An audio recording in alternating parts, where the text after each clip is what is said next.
जानवर। तो उसने शेर को जगा दिया और शेर ने उसे पकड़ लिया। शेर ने मजाकिया अंदाज में उससे कहा, क्या तुम्हें पता नहीं कि जानवरों का राजा सो रहा है और उसे पसंद नहीं कि कोई उसे जगाए? तो तुमने इतनी हिम्मत कैसे की और उसकी मांद में घुस आए? तुम कैसे खेलकूद कर रहे हो? क्या तुम मुझसे डरते नहीं हो छोटे?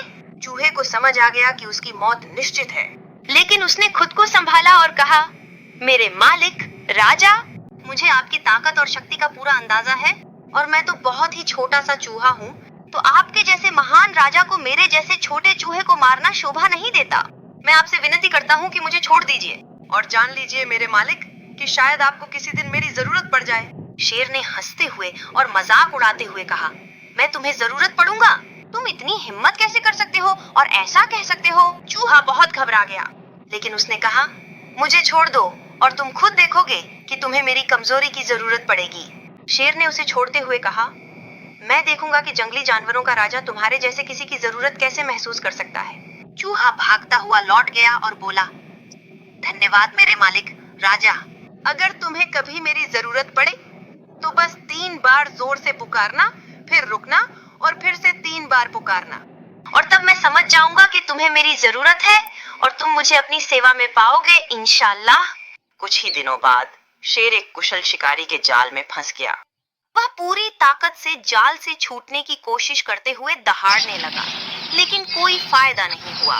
तब उसे वह छोटा चूहा याद आया और उसने सोचा कि इस जाल को केवल वही चूहा काट सकता है, और वह उसी तरह दहाड़ने लगा जैसा उसे बताया गया था, और चूहा पास ही था। जैसे ही उसने शेर की दहाड़ सुनी, वह आवाज की ओर दौड़ पड़ा। जब वह पहुंचा तो उसने शेर को शिकारी के जाल में फंसा हुआ पाया। फिर वह अपनी पूरी ताकत से जाल को कुतरने लगा। हालांकि यह काम बहुत ही कठिन था, फिर भी उसने अपना वादा निभाने का निश्चय किया, और जब उसने जाल का एक बड़ा हिस्सा काट दिया, शेर जाल से बाहर निकल आया और बोला, अब मैंने समझ लिया है कि राजा चाहे जितना भी शक्तिशाली और महान क्यों न हो, वह सभी की मदद के बिना जीवन और स्वतंत्रता का आनंद नहीं ले सकता, यहाँ तक कि छोटे और कमजोरों की भी। हर जीव को अपनी जिंदगी सुरक्षित रूप से जीने के लिए दूसरों की जरूरत होती है। उसने चूहे का धन्यवाद किया और उससे माफी मांगी कि उसने उसकी कमजोरी और छोटे आकार का मजाक उड़ाया था और अपने घमंड पर पछताया।